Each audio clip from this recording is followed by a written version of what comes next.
BJP core കമ്മിറ്റിയിൽ നിന്നും ഒഴിവാക്കിയതിൽ അതൃപ്തി അറിയിച്ച കെ.എസ്. രാധാകൃഷ്ണൻ ധീവര സമുദായ അംഗങ്ങളെ പാർട്ടി അവഗണിക്കുന്നുവെന്ന് കോഴിക്കോട് നടന്ന യോഗത്തിൽ കെ.എസ്. രാധാകൃഷ്ണൻ തുറന്നടിച്ചു. കേരളത്തിൽ ബി.ജെ.പി പച്ചപിടിച്ചത് തീരദേശ മേഖലകളിൽ ആണ് എന്നും ധീവര സമുദായ അംഗങ്ങൾക്ക് ബി.ജെ.പിയിൽ വളർച്ചയില്ല എന്നുമായിരുന്നു മാറാട് ബലിദാനികളെ അടക്കം ചൂണ്ടിക്കാട്ടിയുള്ള പ്രസംഗം. കുമ്മനം രാജശേഖരൻ ഉൾപ്പെടെ പങ്കെടുത്ത മത്സ്യപ്രവർത്തക സംഘം സംസ്ഥാന നേതൃസമ്മേളനത്തിലായിരുന്നു കെ.എസ്. രാധാകൃഷ്ണന്റെ വിമർശനം. ബി.ജെ.പി ഭാരവാഹി പട്ടിക സാമുദായിക സമവാക്യം തെറ്റിച്ചുവെന്ന വിമർശനം നിലനിൽക്കെയാണ് കെ.എസ്. രാധാകൃഷ്ണൻ പരസ്യമായി രംഗത്തു വന്നത്.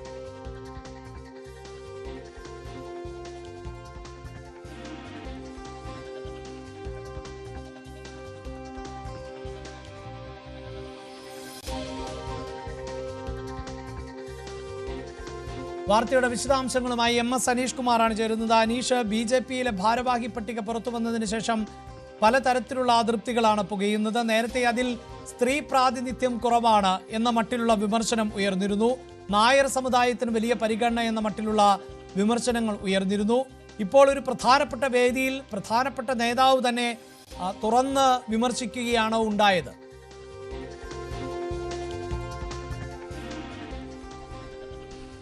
തീർച്ചയായും വലിയ അതൃപ്തിയാണ് ഈ പുനഃസംഘടനയുമായി ബന്ധപ്പെട്ട് ബി.ജെ.പിയിൽ ഉയർന്നിരുന്നത്. അതൊരു പൊട്ടിത്തെറിയിലേക്ക് നീങ്ങുന്നു എന്നത് തന്നെയാണ് സംസ്ഥാന വൈസ് പ്രസിഡന്റ് കൂടിയായ കെ.എസ്. രാധാകൃഷ്ണന്റെ വാക്കുകളിൽ നിന്നും വ്യക്തമാക്കുന്നത്. ഇന്നലെ കോഴിക്കോട് നടന്ന മത്സ്യപ്രവർത്തക സംഘത്തിന്റെ സംസ്ഥാന നേതൃയോഗത്തിലാണ് അദ്ദേഹം തന്റെ വിമർശനം ഉറക്കെ ഉന്നയിച്ചത്.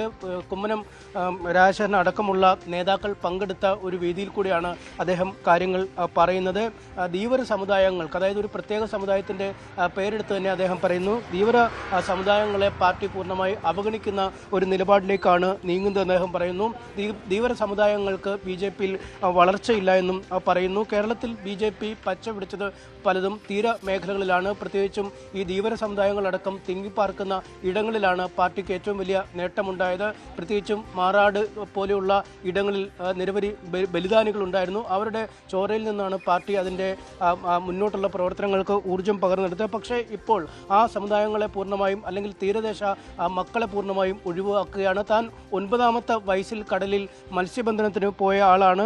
ഒരുപാട് പരിചയ സമ്പന്നത തനിക്ക് ഈ രാഷ്ട്രീയ മേഖലയിലുണ്ട്. കോൺഗ്രസിൽ വലിയ പദവി ലഭിച്ചപ്പോൾ, അല്ലെങ്കിൽ PSCയുടെ ചെയർമാന്, സർവകലാശാല വൈസ് ചെയർമാനൊക്കെ ആയിരിക്കെയാണ് കോൺഗ്രസിൽ നിന്നും ബി.ജെ.പിയിലേക്ക് പോകുന്നത്. നരേന്ദ്രമോദിക്കൊപ്പം പ്രവർത്തിക്കുക എന്ന ലക്ഷ്യത്തോടു കൂടിയാണ് താൻ പോകുന്നത്. പക്ഷേ ബി.ജെ.പിയിൽ ഇപ്പോൾ ആ ഒരു രീതിയിൽ പ്രവർത്തിക്കാൻ കഴിയുന്നില്ല.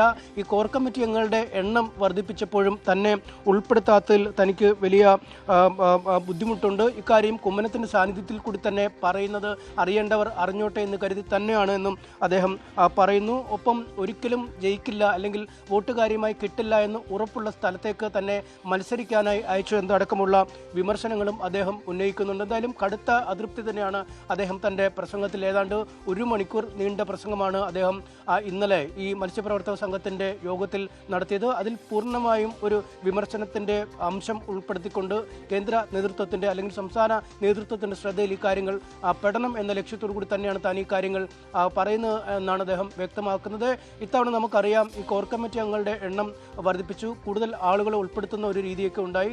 പക്ഷേ അപ്പോഴും തന്നെ ഉൾപ്പെടുത്തിയില്ല. കഴിഞ്ഞ തവണ താൻ ഈ കോർ കമ്മിറ്റിയിൽ ഉണ്ടായിരുന്നതാണ് തന്നെ അവഗണിക്കുകയാണ്. ഒപ്പം ധീവര സമുദായത്തിൽ നിന്നുള്ള മറ്റു ചില ആളുകളെ കൂടെ, പ്രത്യേകിച്ചും ഈ OBC മോർച്ചയുടെ പ്രസിഡന്റ് ആയിരുന്ന NP രാധാകൃഷ്ണൻ അടക്കമുള്ള ചില ആളുകൾ, അദ്ദേഹത്തെയൊക്കെ ഈ OBC മോർച്ച പ്രസിഡന്റ് സ്ഥാനത്തു നിന്നും മാറ്റി. പക്ഷേ പിന്നീട് അദ്ദേഹത്തിന് യാതൊരു സ്ഥാനവും ലഭിക്കാത്ത ഒരു സാഹചര്യം. അങ്ങനെ നിരവധി ധീവരസഭയുടെ പ്രവർത്തകരാണ് കൃത്യമായ ഒരു സ്ഥാനം ലഭിക്കാതെ പാർട്ടിക്കുള്ളിൽ നിൽക്കുന്നത്. അത് പൂർണ്ണമായും ഈ വിഭാഗത്തോടുള്ള ഒരു അവഗണനയ്ക്ക് തെളിവാണ്. ധീവര സമുദായങ്ങളെ വളരാതിരിക്കാനുള്ള നീക്കങ്ങളാണ് പാർട്ടിക്കുള്ളിൽ നടക്കുന്നതെന്നും അദ്ദേഹം തുറന്നടിക്കുന്നുണ്ട്.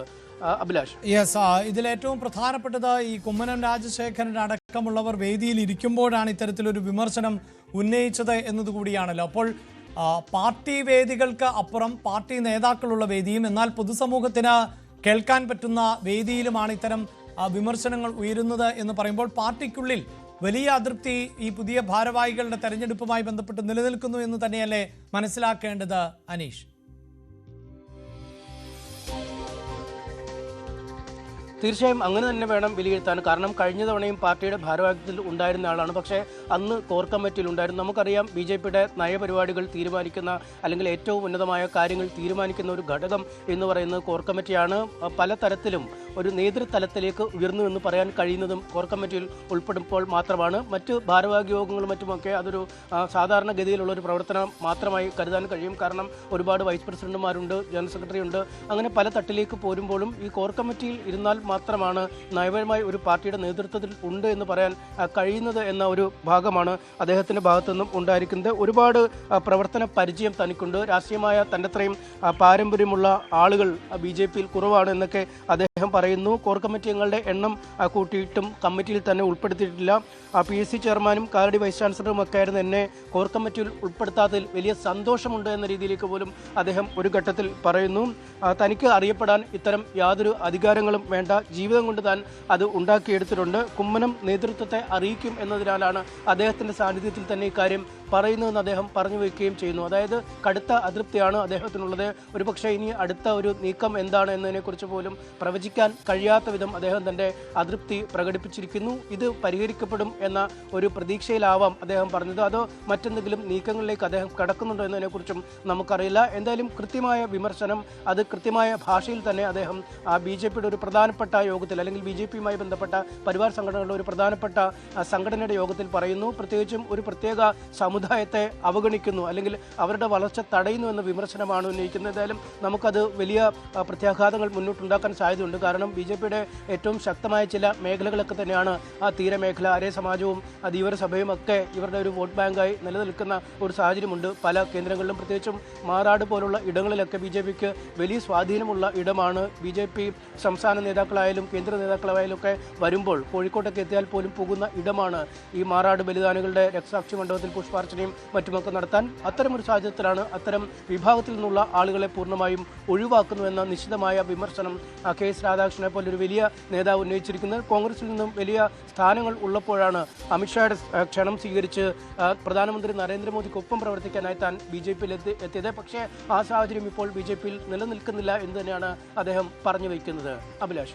യെസ്, ഇതോടൊപ്പം തന്നെ ഈ BJPക്കകത്തെ ഭാരവാഹി പട്ടിക പുറത്തു വന്നതിന് ശേഷം ഒന്ന് അതൊരു ജംബോ പട്ടികയാണ് എന്ന തരത്തിലുള്ള വിമർശനം നിലനിൽക്കുന്നു. അപ്പോൾ സ്വാഭാവികമായി മനീഷ്, ഈ ജംബോ പട്ടിക പുറത്തു വരുമ്പോൾ അതിൽ സാമുദായിക സമവാക്യങ്ങൾക്കൊക്കെ കൃത്യമായ പരിഗണന നൽകിക്കൊണ്ട് അങ്ങനെയുള്ള ആളുകളെയാണ് ഉൾപ്പെടുത്തേണ്ടിയിരുന്നത്. പക്ഷേ ഈ ജംബോ പട്ടികയായിട്ട് പോലും അതിൽ കൃത്യമായ ഇടം സമുദായത്തിന് ലഭിക്കുന്നില്ല എന്നുകൂടിയാണല്ലോ പറഞ്ഞു വെക്കുന്നത്. അപ്പോൾ വരും ദിവസങ്ങളിലും ഇത്തരം അതൃപ്തികൾ ഇങ്ങനെ, നേരത്തെ വനിതകൾക്ക് കൃത്യമായ പരിഗണനയില്ല എന്ന് സിന്ധുമോൾ പോലെയുള്ളവർ ഉന്നയിച്ചിരുന്നു. അവർ കുറേയധികം നാരായണന്മാരും ഒരു നാരായണിയും എന്ന മട്ടിൽ ഉള്ള വിമർശനമാണ് ഉന്നയിച്ചത്. അങ്ങനെ ഈ പ്രതിഷേധങ്ങൾ നേതൃത്വം കാണുന്ന സാഹചര്യമുണ്ടോ?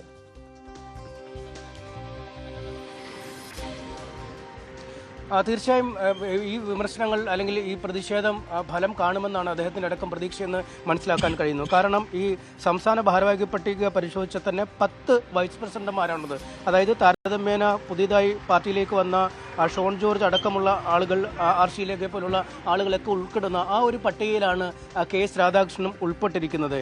ഈ 4 സംസ്ഥാന ജനറൽ സെക്രട്ടറിമാരുണ്ട്, സെക്രട്ടറിമാരായി 10 പേരുണ്ട്. അങ്ങനെ ഒരു ജംബോ പട്ടിക പ്രസിദ്ധീകരിക്കുമ്പോൾ ഈ 10 വൈസ് പ്രസിഡന്റുമാരിൽ ഒരാളായി താൻ മാറുന്നു. കഴിഞ്ഞ തവണയും ഈ സ്ഥാനത്ത് തന്നെ ഇരുന്നയാളാണ്, അന്ന് കോർ കമ്മിറ്റിയിൽ ഉണ്ടായിരുന്നു. എന്നാൽ ഇത്തവണ വൈസ് പ്രസിഡന്റായി മാറുന്നു. ഈ ഷോൺ ജോർജ് അടക്കം നവാഗതരായ ആളുകൾ വരുമ്പോൾ അവരോടൊപ്പം ഒരു സ്ഥാനത്തിരിക്കുന്നു. പക്ഷേ ഈ കോർ കമ്മിറ്റിയിൽ നിന്നും ഒഴിവാക്കുന്നു. അതായത് പാർട്ടിയുടെ ഉന്നത നയരൂപീകരണ സമിതിയിൽ നിന്നും ഒഴിവാകുന്നു. അത് തീർച്ചയായും ഒരു സ്ഥാന കയറ്റത്തിനപ്പുറം ഒരു സ്ഥാനം താഴ്ത്തലാണ് അല്ലെങ്കിൽ ഒരു തരം താഴ്ത്തലാണ് എന്ന് തന്നെയാണ് അദ്ദേഹത്തിൻ്റെ വാക്കുകളിൽ വ്യക്തമാകുന്നത്. ഒപ്പം ഈ ഭാരവാഹി പട്ടിക പരിശോധിക്കുമ്പോഴും അതിൽ കൃത്യമായ ഒരു സാമുദായിക സമവാക്യം പാലിച്ചിട്ടില്ല എന്നും അദ്ദേഹത്തിൻ്റെ വിമർശനത്തിൽ നിന്നും വ്യക്തമാവുന്നു. കാരണം മറ്റു പല മേഖലകളെയും അപേക്ഷിച്ച് ഏറ്റവും കൂടുതൽ വോട്ട് കിട്ടുന്ന അല്ലെങ്കിൽ ഏറ്റവും സംഘടനാ സംവിധാനം ശക്തമായുള്ള ഇടം ഈ തീരപ്രദേശ മേഖലകളാണ്. തീരമേഖലകളിലാണ് ഏറ്റവും അധികം സമരം നടത്തുന്ന, പ്രത്യേകിച്ചും മുനമ്പം പോലുള്ള പ്രക്ഷോഭങ്ങളിലൊക്കെ വളരെ സജീവമായി ഇടപെട്ട ഒരു സംഘടനാ സംവിധാനമാണ്